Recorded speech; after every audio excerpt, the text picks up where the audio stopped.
Je fais partie du groupe qui organise cette pétition. Alors là, on se place plus sur le terrain juridique, puisque la loi autorise un département à demander un changement de région dès lors que 10% de sa population a signé une pétition. Dans la majorité des cas, on a un accueil assez bienveillant.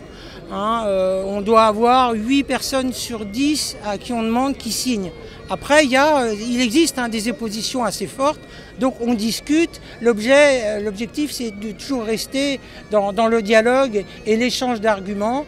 Mais en général, sur la Loire-Atlantique, les gens sont plutôt bienveillants, enfin ceux que j'ai rencontrés, bienveillants sur ce sujet. Les 100 000, la pétition des 100 000, c'est quelque chose de très très bien. Il faut le faire, ne serait-ce que pour démontrer que les Français ne tiendront pas leurs paroles, ils ne nous donneront pas les droits qu'on a. Au moins, on aura fermé cette porte-là.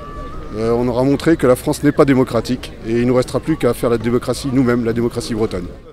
Même si évidemment c'est clair que c'est pas la pétition qui amènera à la réunification, parce qu'il faudra que le département soit d'accord déjà, ensuite que la région Pays de la Loire sera d'accord déjà, mais c'est quelque chose qui montre que la Bretagne, ça mobilise des gens, et la réunification ça mobilise des gens.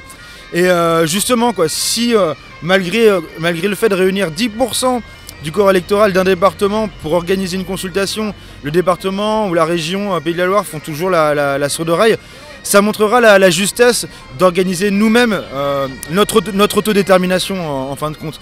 Et moi ce que j'espère, c'est que même si la campagne de votation d'IBAB qui a eu lieu il y a quelques années a été un petit peu freinée, et je pense que c'était une très très très bonne idée, c'est une des meilleures idées qu'il y a eu en Bretagne du point de vue militant depuis des années.